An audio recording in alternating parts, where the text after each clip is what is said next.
మరొక వైపు ఇక్కడ అబద్ధాలతో ఊరేగుతున్న ఈ రేవంత్ రెడ్డి సంగతి కూడా ఇంకో దిక్కు చూద్దాం. మీరు ఆలోచన చేయండి.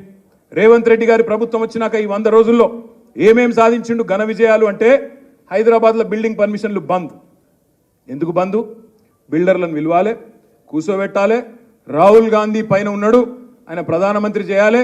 ఇలా దేశంలో ఉన్నాయి 2 రాష్ట్రాలు మాకు, కర్ణాటక తెలంగాణ, ఇడికెళ్ళి కప్పం కట్టాలి. మరి నేను సామంతరాజును, ఢిల్లీకి కప్పం కట్టాలని చెప్పి 2500 కోట్ల రూపాయలు బిల్డర్లకు పర్మిషన్లు ఇవ్వకుండా వేధించి ఒక్కొక్కరి దగ్గర 100 కోట్ల రూపాయలు వసూలు చేసి ఇలా ఢిల్లీకి కప్పం కడుతున్నాడు రేవంత్ రెడ్డి.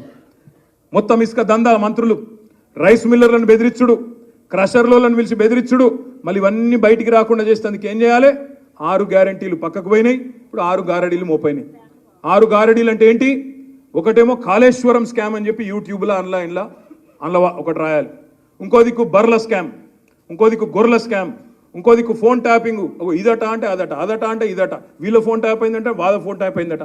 నిన్న చూసిన ఓ దగ్గర నేను 10 లక్షల ఫోన్లు ట్యాప్ చేసిండు కేసీఆర్. చేస్తే గీస్తే ఒకడో ఇద్దరో లుచ్చగారుల ఫోన్లు ట్యాప్ చేసి ఉండొచ్చు, నాకెమెరిక కానీ చేసి ఉండొచ్చు దొంగల లంగలి, ఎందుకంటే పోలీసుల పని అది. కానీ దానికి ఏదో పెద్ద అంతర్జాతీయ కుంభకోణం ఏందో జరిగిపోయింది, ఏమో అయిపోయింది. ఎందుకు ఇవన్నీ డ్రామాలు? ఎందుకంటే ప్రజల మనసు అటెన్షన్ డైవర్ట్ చేయాలి. దేని మీదకెళ్ళి డైవర్ట్ చేయాలి? రైతు బంధు ఇస్తలేదన్న దాని మీదకెళ్ళి డైవర్ట్ చేయాలి, మహిళలకు 2500 వస్తలేదన్న దాని మీదకెళ్ళి డైవర్ట్ చేయాలి, పెద్ద మనుషులకు 4000 పెన్షన్ వస్తలేదన్న దాని మీదకెళ్ళి అటెన్షన్ డైవర్ట్ చేయాలి. దేని మీదకి తిప్పాలి దీన్నంతా? ఏదో జరిగిపోయిందట, కుంభకోణమట, లంబకోణమట. అరే రేవంత్ రెడ్డి గారు, ముఖ్యమంత్రిగా నువ్వే ఉన్నావు, చేతనైతే దమ్ముంటే ఈ లీకులు బంద్ చేసి చర్యలు తీసుకునేది ఉంటే తీసుకో, మేము వద్దంటలేం.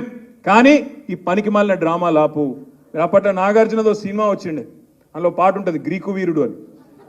ఈయననేమో లీకు వీరుడు రేవంత్ రెడ్డి. ఎందుకంటే నాకు ముఖ్యమంత్రి పదవి నడపత్తలేదు, ఏం చేస్తుండ్రు? రోజొక్క లీకు, అదేదో స్కామ్ అయింది, ఇదేదో స్కామ్ అయింది. డైరెక్ట్గా చెప్పారు, అదరాబాయి నాకు అర్థం కాదు, సీదా చెప్పు, ఈ తప్పు అయింది, వీని పట్టుకున్నామని లోపలేసినామని చెప్పు.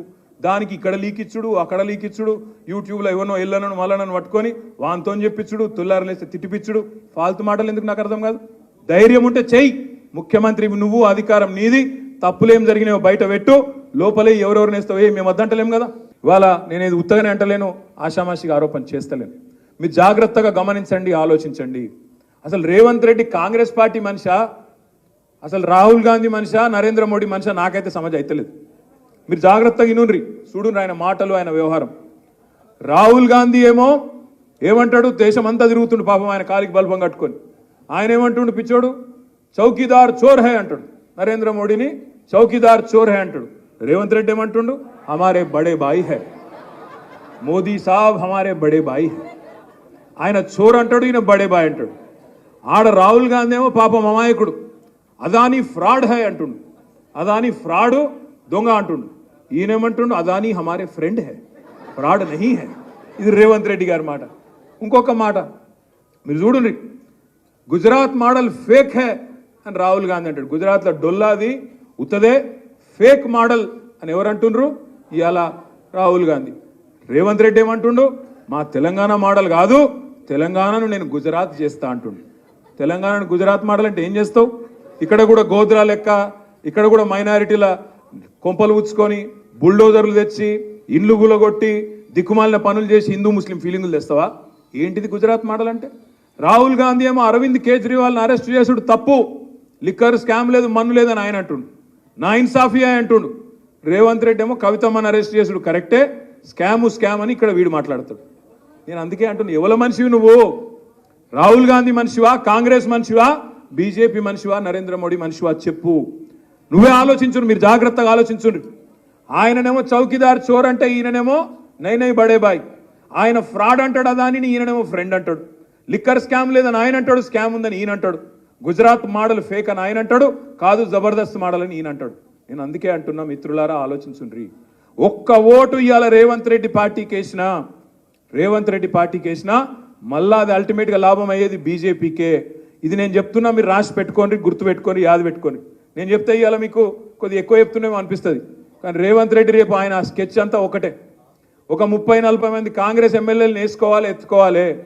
దబ్బన వస్తే మన టీఆర్ఎస్లో కూడా 5-10 మందిని గుంజుకోవాలి.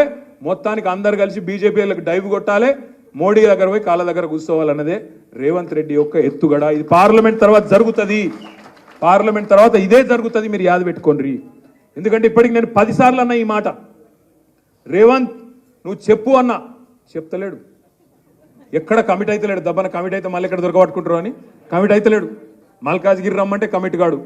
రేవంత్ నువ్వు ఉంటావా కాంగ్రెస్లో బీజేపీలోకి పోతావా అంటే కమిట్ కాడు. ఎందుకంటే ఆయనకు అలవాటు, అన్ని పార్టీలు ఖతమైపోయినాయి, అన్ని చూసిండు ఆయన.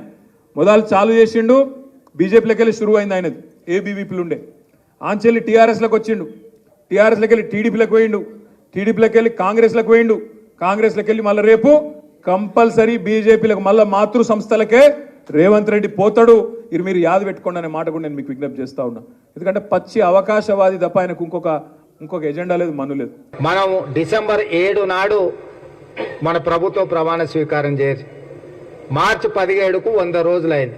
సరిగ్గా 100 రోజులు మనము సంపూర్ణంగా పరిపాలన మీదనే, సంక్షేమం మీద, రాష్ట్ర అభివృద్ధి మీద, ప్రభుత్వ ఉద్యోగులకు ఎప్పుడు జీతాలు వస్తుండేనో తెలియదు.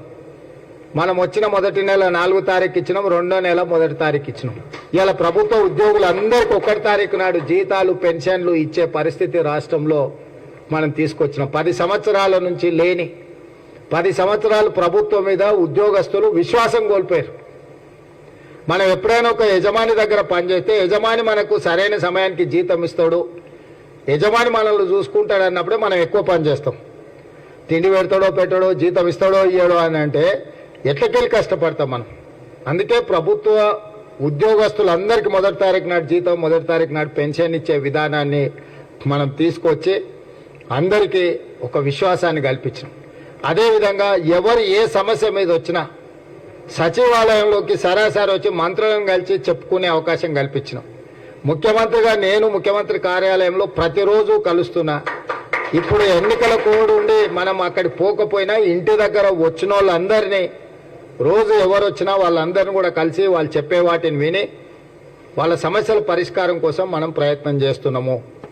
అంటే ఎన్నికల కంటే ముందు మనం ఏదైతే మాట ఇచ్చినామో గడీల పాలన పోవాలి, ప్రజాపాలన రావాలి అని ఏదైతే మీరు కోరుకున్నారో గడీలను బద్దలు కొట్టి ప్రజాపాలన తీసుకొచ్చి ప్రజలకు పరిపాలన అందుబాటులోకి తెచ్చినాం.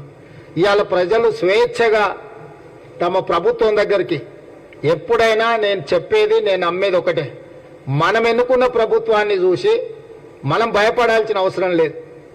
మనం సంతోషంగా పోయి చెప్పుకునేటట్టు ఉండాలి మన నాయకుడి దగ్గరికి. గత ప్రభుత్వం ఓట్లేసి గెలిపించిన ప్రజల్నే భయపెట్టి పోలీసులు కేసులు పెట్టి ఫోన్ ట్యాపింగులు చేసి ఎవరు ఏం మాట్లాడుకుంటారో, ఎవరింట్లో భార్య భర్తలు మాట్లాడుకున్నా వినాలన్న దుర్మార్గమైన ఆలోచన గత ప్రభుత్వం చేసింది. ఆయన మాట్లాడుతుండే కేటీఆర్ కొద్దిమంది విన్నామని. ఏం పనే మంది సంసారాలలో ఏలు పెట్టి చూసే పని మీకు? ఎవడన్నా సిగ్గునోడు అట్లా మాట్లాడతాడా? ఇంటే విన్నాం కొంతమంది ఫోన్లు, ఇంటే ఏమవుతుందంట? ఎవడన్నా గిట్లా భర్తేజించి ఎవడన్నా మాట్లాడతాడా? ఇంటే ఏమవుతుంది? అదే అవుతుంది. చెర్లపల్లిలో చిప్పకూడి తినాల్సి వస్తుంది. ఇప్పుడు వాళ్ళు చెప్పినట్టు ఉన్న అధికారులు ఈరోజు ఊచలు లెక్క పెడుతున్నారు. ఆయన అంతకంటే ముందే చెప్పినాం, వద్దురాని ఆయన వాళ్ళు దుర్మార్గులు, దోపిడీదారులు, దొంగలు, వాళ్ళ మాటలు విన్నారంటే మీరు జైలుకు పోతారు, మిమ్మల్ని తర్వాత తిరిగి కూడా చూడారని. ఇవాళ కేసులలో ఇరుక్కున్న వాళ్ళని అయ్యో పాపం అని కూడా అంటలేరు వాళ్ళు. చేసినాం ఇట్లనే చేస్తాం. ఎవడు మాట్లాడతాడు? ఊర్లలో ఆవారగాడు మాట్లాడతాడు, తాగుపోతాడు మాట్లాడతాం. గట్లనే చేస్తాం, మేము బజార్లో బట్టలు ఇప్పుకొని తిరుగుతాం. అయితే ఏందని ఊర్లలో అన్నారు? ఎవడంటాడు? తాగుపోతాడు, తిరిగిపోతాడు అంటాడు. గట్ల మేము ఇట్లనే ఉంటాం. ఊర్లో ఎవరైనా పెద్ద మంచి పిలిచారా ఇది మంచిది కాదురా నాయన, పద్ధతి మార్చుకో అంటే మేము ఇట్లనే ఉంటామా? ఏం నువ్వేంది నాకు చెప్పేది? సేమ్ కేటీఆర్ కూడా భర్తగించిన అచ్చో సాంబోతులాగా మాట్లాడుతుండు. దాని ఫలితం దానికి ఉంటుంది. కాకపోతే దాని ఒక క్రమ పద్ధతిలో విచారణ చేసి చట్టపరంగా చర్యలు తీసుకోవాలి కాబట్టి విచారణ జరుగుతుంది. అంతకుముందు ఎవరైనా ఫోన్లలో మాట్లాడుకోవాలన్నా భయపడేది, ఎవరైనా కలిస్తే ఎవరైనా రికార్డ్ చేస్తుండే అనే భయం ఉండే. ఇవాళ ఎవరైనా స్వేచ్ఛగా వాళ్ళ జీవితాలలో వాళ్ళు స్వేచ్ఛగా మాట్లాడుకునే పరిస్థితి రాష్ట్రంలో స్వేచ్ఛ తీసుకొచ్చినాము. ఇవాళ ఏదున్నా సచివాలయానికి వెళ్ళి మనం చెప్పుకునే పరిస్థితి ఉంది.